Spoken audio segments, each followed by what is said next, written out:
का खरतर ही घटना घडलेली आहे त्याचा निषेध तुम्ही आता कोल्हापुरात केला?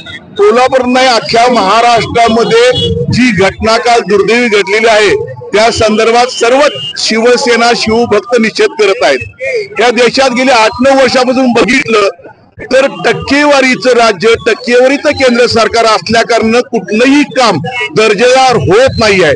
मग रस्ते असून देत, मंदिर असू, राम मंदिर असून दे, दिल्लीचं एअरपोर्ट असून दे, संसद भवन असून दे, आणि आता दुर्दैवाने छत्रपती शिवरायांच्या पुतळ्यामध्ये सुद्धा भ्रष्टाचार झाल्याचं हे स्पष्ट होत आहे।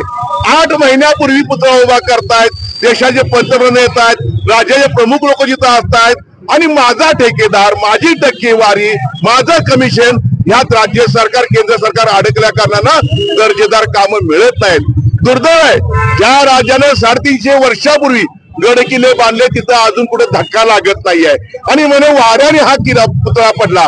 तो पुतळा पडला नाही तर महाराष्ट्राच्या वेदना दुखवलेल्या आहेत, शिवभक्त नाराज झालेले आहेत, संतापाची लाट पसरलेली आहे। ज्यांनी हे कृत्य केलेलं आहे, जो कोण ठेकेदार असेल तर माझं मत आहे त्याला काळ्याजी टाकून कुठेही देशभरात त्याला 10 रुपयाचं सुद्धा काम मिळता कामा नाही अशी तरतूद करून त्या गुन्हा दाखल झाला पाहिजे।